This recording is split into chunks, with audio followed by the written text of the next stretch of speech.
Hi, I'm about to start my IS300 fuel tank restoration project. Apparently it's really difficult to find a fuel tank for IS300 because from Japan they won't ship it to you, and parts breakers, they don't have any, and if they do have something, it's rusted to hell.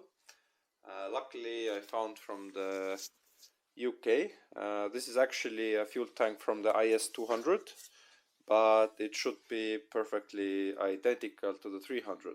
It doesn't have the fuel meter or the fuel pump, but that's not a problem. I will anyways take that from my old Lexus. From the inside it looks good. It does have a little bit of rust here on the edges, and before installing it I will definitely take care of it. From underneath, this is not the fuel tank itself, it's like a protective cover.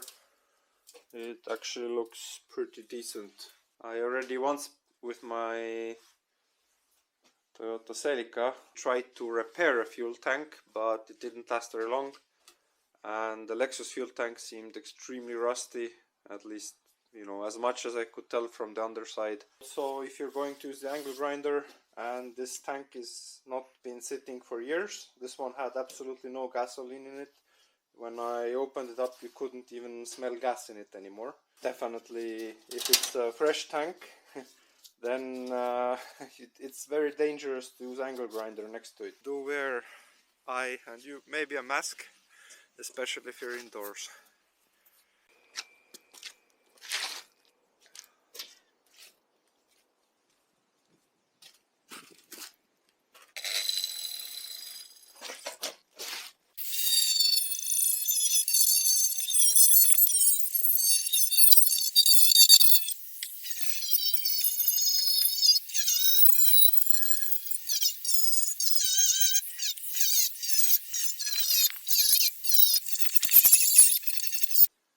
I have done one side, and mostly the rust was from the edges.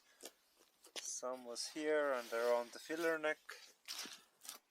But for example here, I could already see that there's nothing wrong here. It makes sense, it's higher place. But if you are not sure, you can remove a little bit of paint and then you will see if it's rusted from underneath. Cleared up all the rusty spots, or at least, you know, most of it. Then that it was really difficult to get like these edges here, here as well, like which are bent. So I did end up removing the protection from the grinder. However, be sure to put like a full face mask and really proper protection, because these tiny splines will fucking fly everywhere. I will get some rust inhibitor and first treat it with this, and then I will paint it over. A few of these gummy flaps came loose, but I will glue them back later. Now I'm ready to clean it with some acetone. Be sure you wear a mask and have proper ventilation if you're doing it indoors. Even outdoors, have a mask. And then I'll treat it with some rust inhibitor. This one will take 1 to 3 hours to apply, and the acetone will be quick. I have hung up the tank on a wire, so it's really easy for me to rotate it and really clean all the necessary spots. And also I have protected my car here with some plastic sheets in case it spatters something.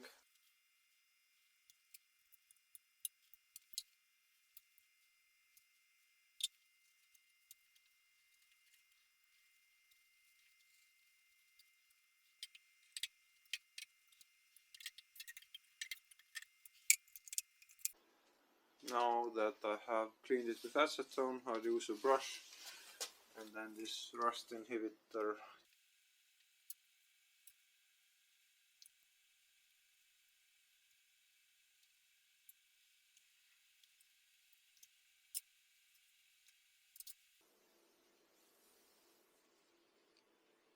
This is after 6 hours. You can see that the entire edge is blackish, so it just means that this compound or this acid or whatever it is based on seems to be working. As you can see, I didn't do the entire tank, there was no need for it.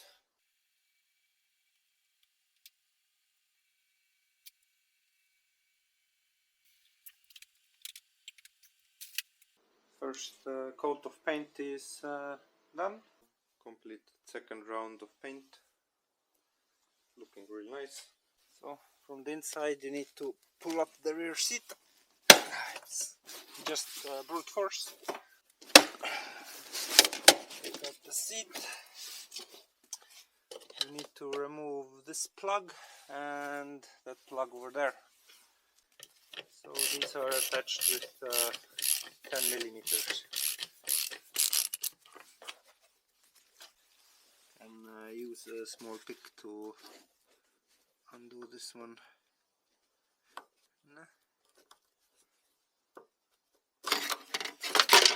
So this is just a sensor. I will not unbolt this because I'm taking out the entire fuel tank. And on the other side, currently I will only remove the fuel pump socket because I want to turn the engine on to relieve the pressure before I open up the fuel line. Also, it will take me some time before I get to remove the entire fuel tank. So now I'll go start the engine. This will relieve the pressure here because the pump won't turn on. I will disconnect the battery as well. So I'll now currently start the engine for a second. I have lifted up the Lexus on jack stands, had some extra security. Now I need to get out the old fuel tank. In order to do that, I need to disconnect the drive shaft, then disconnect the drive shaft bearing, then I can pull out the drive shaft. Also I will disconnect the exhaust from here, so the catback I'll remove, and then I'll also need to loosen up the handbrake cables.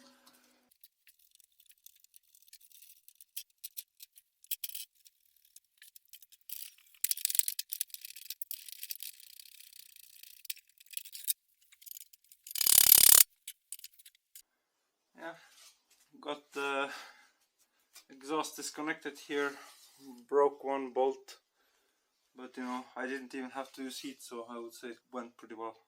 So first I removed the exhaust from here and then undid these hangers. They were quite easy to take off when you use silicone grease. So these two, then these two in the back. Then you remove the drive shaft, undoing these two. These bolts were really tight. It's really difficult to fit anything to the back side of this differential. So I ended up creating a tool where I grinded off a bit of this edge. This enabled me to get this on here and loosen the nuts up. Then I removed the handbrake cable. There's a clip. If you twist it and push it out, then you can get the two cables out. For now I pushed them out of the way, like I just twisted them to here. Also you have to remove these, on both sides you have this support bracket that was like this here. And once these are out, then I just undid the two bolts for the fuel tank here and here, lowered it, and by a bit lowering it, it did give me a little bit more access to undo the smaller hose and then the big filler hose clamp that is around here. After that I just lowered it from here and pushed it out. Wasn't too difficult actually. I think the most difficult part was to get the exhaust and the drive shaft out actually, and definitely the hoses are difficult. Here I have my old fuel tank. You can see it's really crusty and the leak was somewhere around here. There's this tiny hose, fuel filler breather, and then the fuel filler hole, so nothing else. Now I'll transfer this fuel sensor to the new tank, and then I'll transfer also the fuel pump. When you're removing these screws, either it's this small one here or the big one there, make sure that you thoroughly clean inside of these before you try to open it. Currently I managed to open these four, but the fifth one I think it was already mangled before me, so there's nothing left to turn on. I'll get some vice grips around and turn it. And now, yeah, now this is the last one. So yeah, it has almost no threads. Luckily I foresaw this happening. I already preemptively ordered some of these screws, and of course you will need a new gasket here as well, so that one I also ordered. I'll put the part numbers in the description. Also make note of the position. The plug is facing towards the inside of the tank.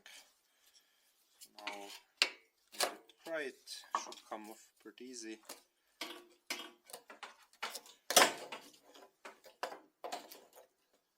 then you have to finesse it out, I guess. Alright, put the new gasket as well.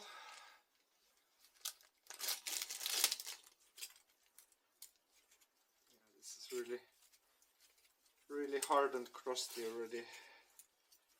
Let you go. In with the new one. It goes like this.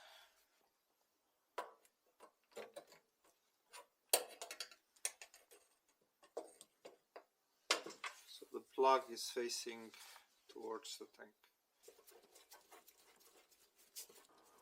This looks worse, so go away.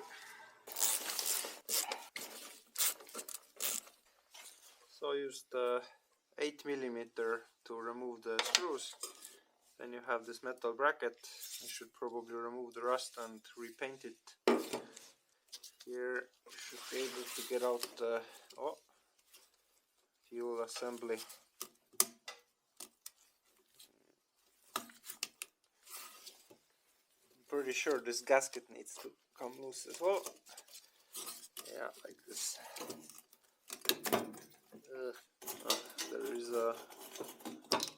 There is this hose that you need to remove.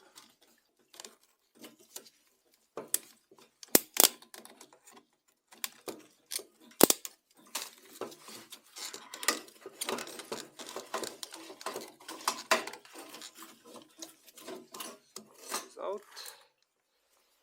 Yay! After breathing in good amounts of fuel, I have here the DeatschWerks or DeatschWerks, I don't know how you pronounce it, fuel pump. Should be drop-in replacement, only need to change this pigtail. Comes with a nice kit. And disassemble this thing here. Be careful not to break this one. It's a fuel level sensor. I think the bottom clip here should be the first thing to a bit pry.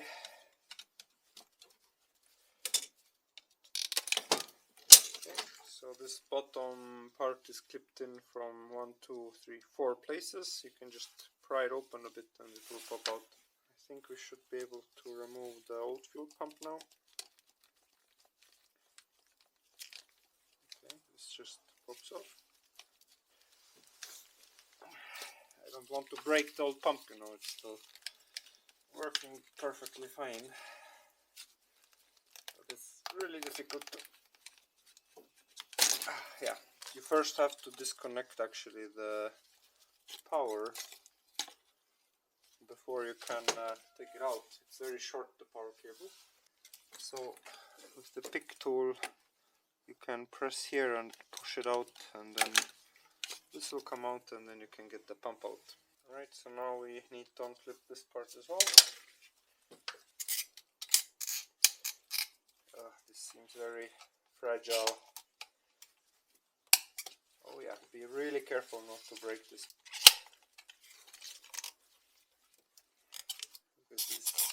Because it's very old plastic already.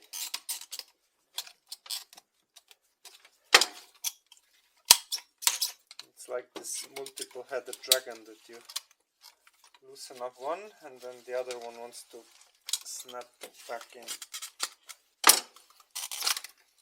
yeah, you need to put force into it. It makes it much easier to change out this electrical connection and drill a hole somewhere here for our fuel return. From the old pump you'll also need this O-ring, and then this clip plastic thing here should be removable. Just have to be very careful while doing it. I don't break it by accident. Yeah, it's on here pretty. So this will go on here first. Then we will have the O-ring. Now I have to remove this thing to plug it up. This one can be unclipped from here. Alright, I got it off. So this one should also be possible to yank out of here. To block off our old fuel return pressure regulator, we are not using this. For that I got a 10mm bolt, and I'll just screw it in here. Find one which has a smaller head. Be sure you leave in the grommet, because that one you will still need. Bolt blocking it, and it will still fit in here. No problem, it can still fit in here. This needs to block off the fuel, otherwise everything the fuel pump pumps will just go back to the tank from here. As an extra safety measure, I'll also press shut this end here.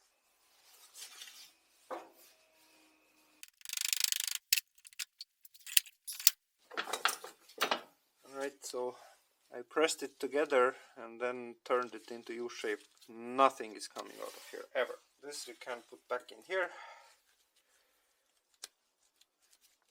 To remove this plastic hose here.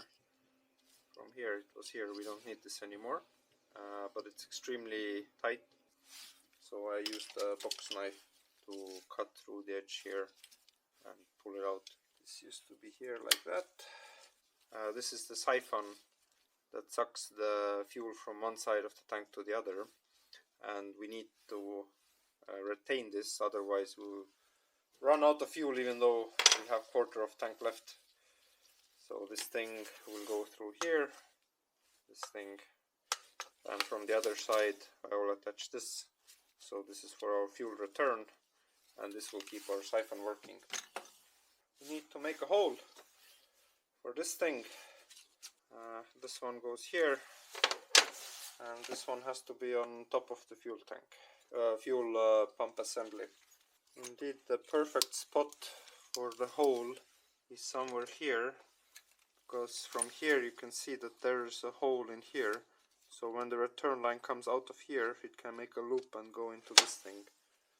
One thing you have to be mindful about is when you're drilling the hole, is that there has to be space for this fitting itself as well, that because it's wider than the hole, so it wouldn't hit the other parts here. And also on the other side I need to be able to fit this thing here, so if you make it too much in the side, then it will make it very difficult to install it.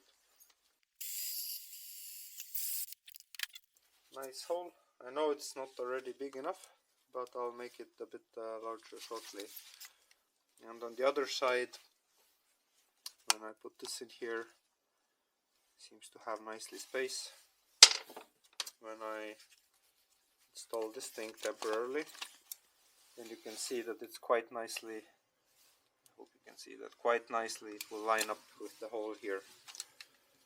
This fits through now, and on the other side I have like temporarily attached. So if I now put together the fuel pump, then you can see that this this hose here can be the return line. It will come here and it will go into this thing, and the siphoning will keep working. Be sure to get the thread sealer and epoxy something that is definitely gasoline proof. You cannot just get a random epoxy and hope it to last. Clean all the parts with alcohol. I can be sure that the epoxy has the best chance to stick to it, but it's not oily. Actually, I should get new gloves as well.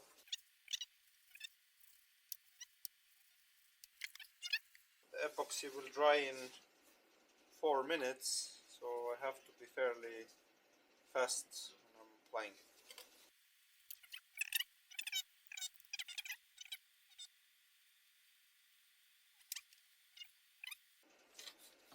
Fuck my life!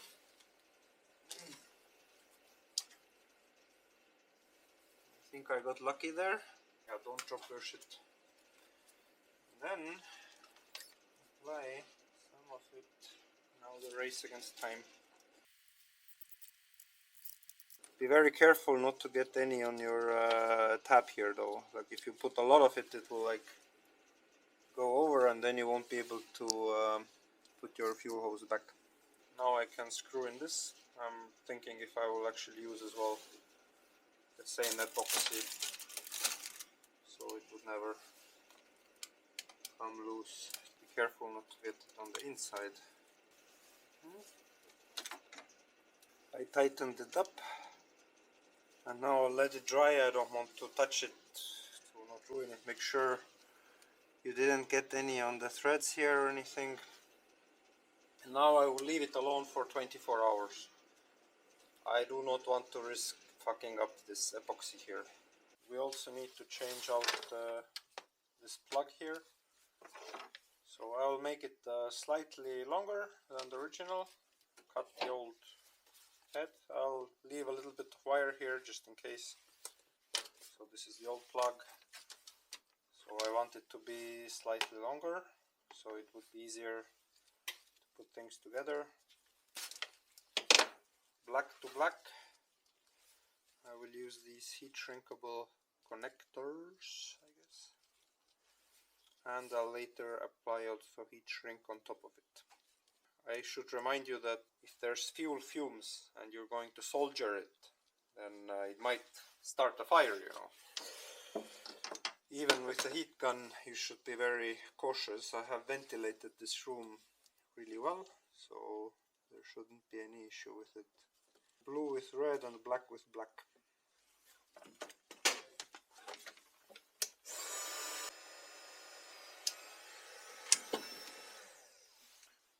So I will need to attach this fuel hose. That will go to this. I painted this cover, removed the rust, and I did assemble the pump already. I'll just show it. This return line now goes here, and I have assembled the entire thing. Now when you put it back, you will have to also hook back this hose, otherwise your return won't work. Apparently the return or the siphon size for the IS300 is bigger than for the 200. This one is really tiny. And my concern is that this metal pipe in here will also be of a different size.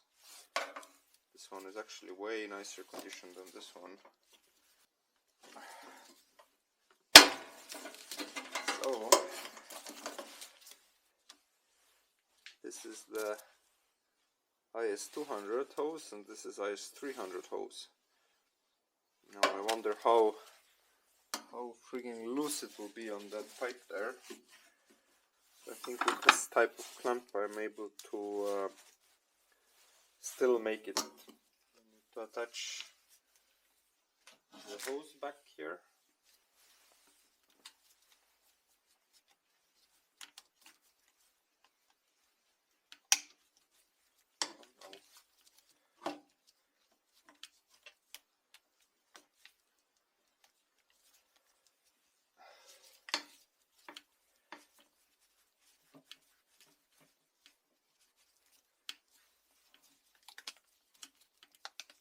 Let's clip this back in here.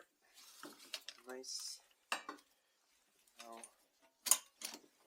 this whole shit has to fit back in here. I put the new gasket as well. I just wanted to make sure that it's actually all nicely fitting. Now start them by hand. Then use 8mm.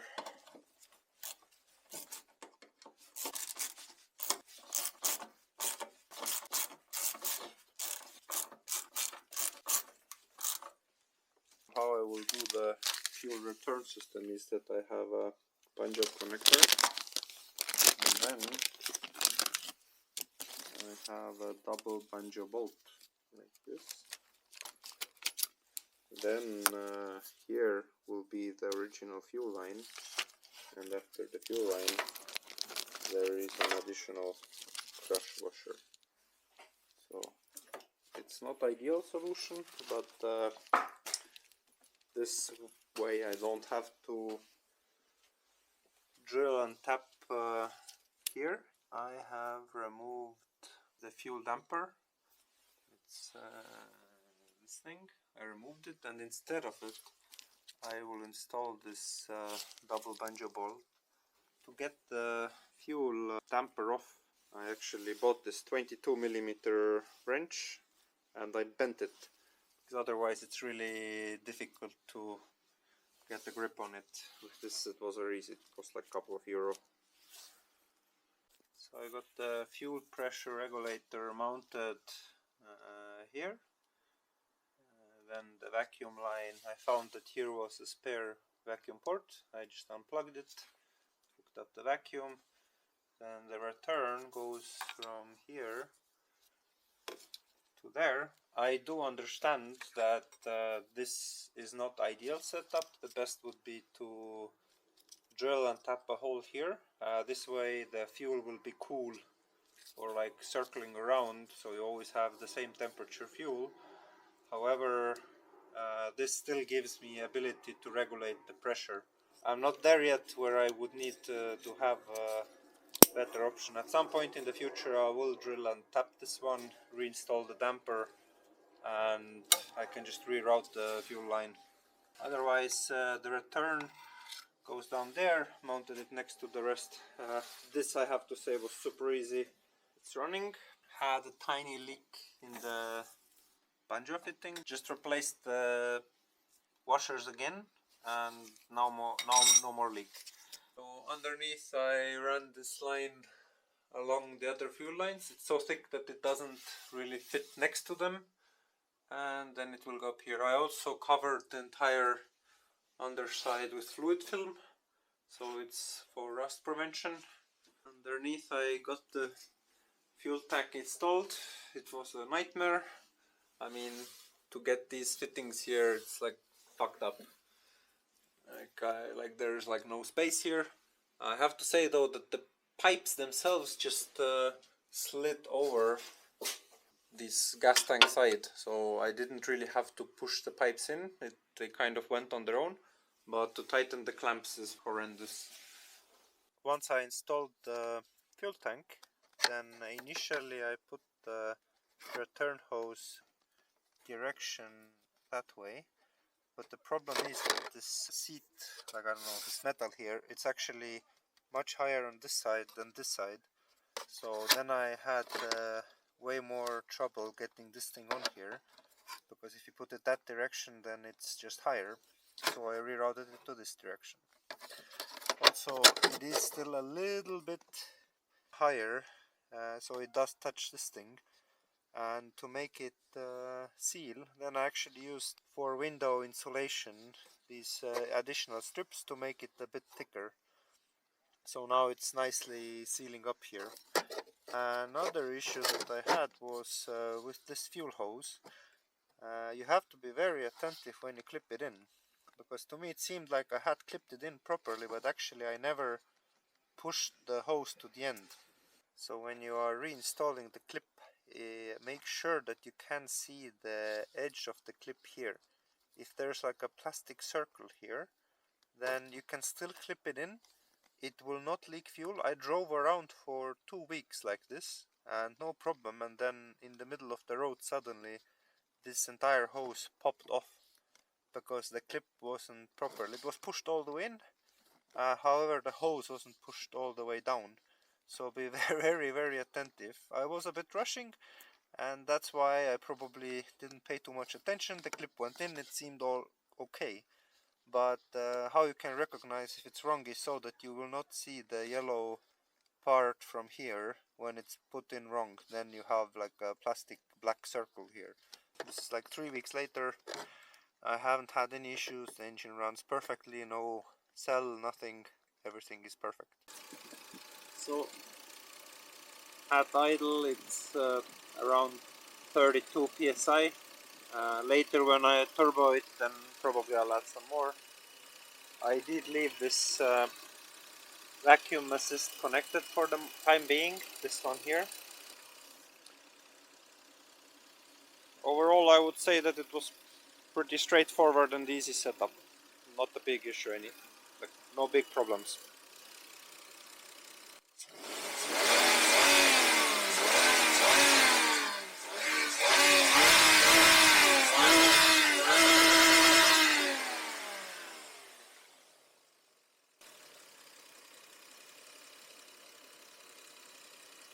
Alright, next video will be about turboing this sucker.